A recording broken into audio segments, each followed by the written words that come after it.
দর্শক দেখতেই পাচ্ছেন একটি ভাস্কর্য, যা মহাগ্রন্থ আল কোরআনের ভাস্কর্য।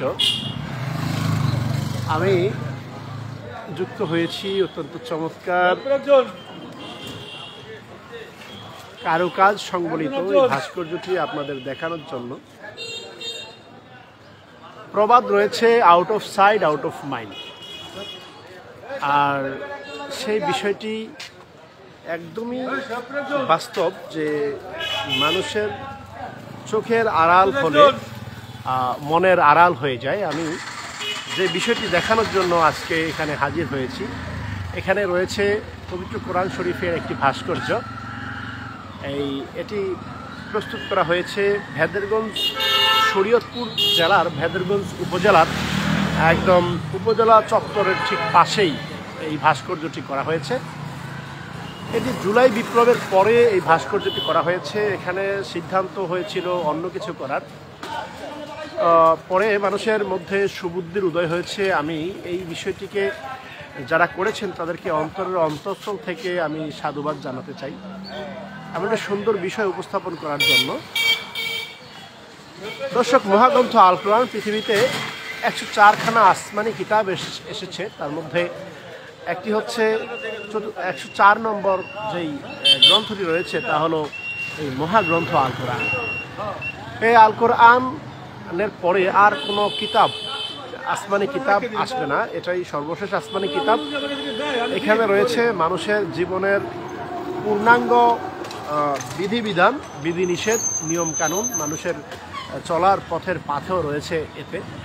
এটি লহে মাহফুজে সংরক্ষিত আছে এবং লহে মাহফুজ থেকে কদরের রাত্রিতে একযুগে নাজিল হয়েছিল এই কোরআন। প্রফেট মুহাম্মদ সাল্লাল্লাহু আলাইহি ওয়াসাল্লামের উপর আজ থেকে প্রায় 1500 বছর আগে এই কোরআন নাজিল হয়েছিল এবং এই কোরআনটি সময়ের ব্যবধানে আজকের এই লিখিত পাণ্ডুলিপি আকারে আমাদের কাছে এসেছে এবং এখনো পর্যন্ত নির্ভুল গ্রন্থ হিসেবে, পৃথিবীতে একমাত্র নির্ভুল গ্রন্থ হিসেবে রয়েছে এই পবিত্র কোরআন। তবে এই কাজটি যারা করেছে তাদেরকে অন্তর থেকে সাধুবাদ জানাতে হয়, কারণ এটা হচ্ছে মানুষের জীবন বিধান। আল্লাহ বলেছেন, যালিকাল কিতাবু লা রাইবা ফীহি হুদাল লিল মুত্তাকিন, একমাত্র কিতাব যাতে কোনো সন্দেহের অবকাশ নেই এবং মুত্তাকিদের জন্য রয়েছে জীবনযাপন পদ্ধতি। সেই কোরআনকে মানুষ বুকে ধারণ করে। এদেশে রয়েছে অসংখ্য কোরআনে হাফেজ যারা পবিত্র কোরআনকে বুকে ধারণ করেছে আল্লাহর সিদ্ধান্ত অনুযায়ী, এবং এই কোরআনকে মানুষ অত্যন্ত যত্ন সহকারে রাখে। কিন্তু পাশাপাশি এই কোরআন যত্ন সহকারে রাখার পাশাপাশি এটা হচ্ছে ব্যবহারের একটা বিষয়, এটা হচ্ছে জীবন বিধান। এখানে রয়েছে মানুষের অর্থনীতি, রাজনীতি, সংস্কৃতি সহ জীবনের প্রত্যেকটা পরতে রয়েছে এর ব্যবহার। আল্লাহ বলেছেন, মা ফাররাতনা ফিল কিতাবি মিন শাইইন, এই কিতাব কোনো কিছু বাদ দেয় নাই। আর মহাগ্রন্থ আল কোরআনকে এই যাবৎকালে অনেক মানুষ কিন্তু চ্যালেঞ্জ করেছে, কিন্তু মহাগ্রন্থ আল কোরআনের কাছে সবাই হেরে গিয়েছে এবং এটা হচ্ছে একটি মুজিজা এবং সর্বশেষ পর্যন্ত এই মুজিজাটি থাকবে, অব্যাহত থাকবে। এটাই হলো এর মুজিজা। এই পৃথিবী থেকে কোরআনকে শেষ করে দেওয়ার মতো কোনো শক্তি সৃষ্টি হয়নি। আমরা নকুল কুমার বিশ্বাসের একটি গান শুনেছিলাম, যদি পৃথিবী থেকে সকল সকল কোরআন যদি পুরে শেষ হয়ে যায়, কিন্তু এই কোরআনকে শেষ করা যাবে না, কারণ এই কোরআনকে অসংখ্য কোরআনে হাফেজ বুকে ধারণ করেছে। আর যার কারণেই কিন্তু এই কোরআনকে পৃথিবী থেকে ধ্বংস করা সম্ভব নয়। পাশাপাশি প্রত্যেকটা মুসলমান কিন্তু এই কোরআনকে বুকে ধারণ করে এবং এর লালন পালন করে, এর ব্যবহার করে প্রতিনিয়তই। আমরা যদি দেখতে পাই যে এই কোরআনের অসংখ্য মুজিজা রয়েছে, যেমন এখনো পর্যন্ত পৃথিবীতে অসংখ্য মানবরচিত সিদ্ধান্ত থাকলেও, মানবরচিত অনেক আইন সমাজে বাস্তবায়ন থাকলেও, জমি যদি আমরা মাপতে যাই যেই মাটির উপরে আমি দাঁড়িয়ে আছি, যেই মাটির উপরে আজকে এই ভাস্কর্যটি রাখা হয়েছে, এই ভাস্কর্যটি কিন্তু যে মাটির উপরে রাখা হয়েছে, এই মাটির এখনও পর্যন্ত ডিস্ট্রিবিউশন কিন্তু কোরআনের আইন দিয়েই হয়ে থাকে। এখনও পর্যন্ত মানুষ দ্বিতীয় কোনো পদ্ধতি বের করতে পারেনি। এছাড়াও অসংখ্য নিয়ম কানুন রয়েছে যেগুলো আমরা এর বাইরে যেতে পারিনি, আমাদের পক্ষে আবিষ্কার করা সম্ভব হয়নি। যদি অর্থব্যবস্থা বলি, আমাদের অর্থব্যবস্থা ছিল জাকাত ভিত্তিক, কিন্তু ব্রিটিশরা আমাদের দেশে এই অর্থব্যবস্থার পরিবর্তন করে তারা সুদ ভিত্তিক অর্থব্যবস্থা চালু করেছে, আজকে যেটা আমাদের সমাজে প্রচলিত রয়েছে। তো যাই হোক, সবকিছু মিলে এই ভাস্কর্যটি যারা করেছে, এই ভাস্কর্য যারা উদ্যোগ নিয়েছে, এই ভাস্কর্যটি যারা সম্পন্ন করেছে, তাদের প্রতি আসলেই আন্তরিক মোবারকবাদ জানাতে হয়। এবং অত্যন্ত ভালো, কোরআনকে মানুষ বুকে ধারণ করে এবং মানুষের মহাগ্রন্থ আল কোরআন এখনো পর্যন্ত একটি নির্ভুল গ্রন্থ হিসেবে রয়েছে। আমাদের একটা বিষয় মনে পড়ে, ডক্টর মরিস বুকেলি, উনি একজন দার্শনিক ছিলেন। উনি চিন্তা করেছেন যে পৃথিবীতে অসংখ্য ধর্মগ্রন্থ রয়েছে, অসংখ্য ধর্ম রয়েছে, সবাই তাদের নিজেদের ধর্মকে সেরা বলে উপস্থাপন করে। তিনি ফ্রান্সের দার্শনিক এবং তার ধর্ম ছিল খ্রিস্টান। তিনি চিন্তা করলেন যে ঠিক আছে, তাহলে আমি একটু চিন্তা করি যে কোন ধর্মগ্রন্থ, যেহেতু একটা ধর্মগ্রন্থ এই ধর্মকে নির্দেশনা করে, ধর্ম যে গাইডলাইন আছে সেটি হচ্ছে ধর্মগ্রন্থ। এই ধর্মগ্রন্থটিকে তিনি গবেষণা করতে শুরু করলেন।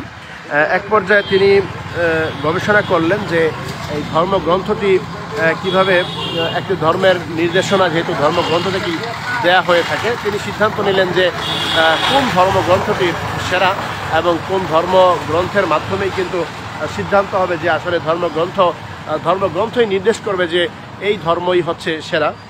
ডক্টর মরিস বুকাইলি তখন সিদ্ধান্ত নিলেন যে প্রত্যেকটা ধর্মগ্রন্থ আমি যাচাই করব। তিনি যাচাই করতে গিয়ে তিনি খ্রিস্টান ধর্মের অনুসারী, বৌদ্ধ ধর্মের অনুসারী সহ হিন্দু ধর্মের অনুসারী, Veda, Gita, Tripitaka, Old Testament, New Testament সহ প্রত্যেকটা ধর্মগ্রন্থ তিনি মিলানোর চেষ্টা করলেন এবং দেখলেন যে সমসাময়িক ধর্মগ্রন্থগুলোর মধ্যে কোনো মিল নেই।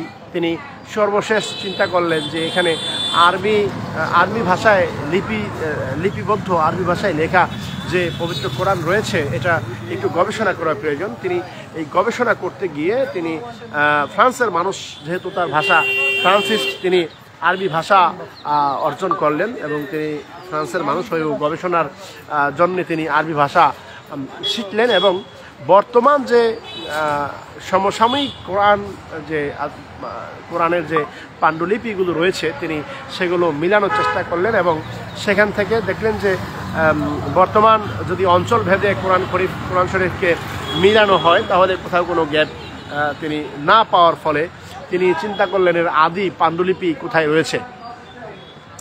তিনি খুঁজতে খবর নিলেন যে এই কোরআনের প্রথম যে ওসমান রাদিয়াল্লাহু তাআলা আনহুর সময় যে করা হয়েছিল আদি পাণ্ডুলিপিটি, এই পাণ্ডুলিপিটি রাশিয়ার তাশখন্ড মিউজিয়ামে রয়েছে এবং তিনি সিদ্ধান্ত নিলেন যে আমি রাশিয়ার সেই তাশখন্ড মিউজিয়াম থেকে কোরআনের যে আদি পাণ্ডুলিপিটি রয়েছে আমি সেটি গবেষণা করব এবং তিনি চলে গেলেন রাশিয়ায় এবং তাশখন্ড মিউজিয়ামে যাওয়ার পরে তিনি যখন সেখানে পারমিটেড এবং ঢোকার অনুমতি পেলেন এবং ধরার অনুমতি পেলেন, সেখানে সেই উসমানের সময়ের হাতের লেখা আদি পাণ্ডুলিপিটি গ্লাস পরে একদম সবার উপরেই রাখা হয়েছে।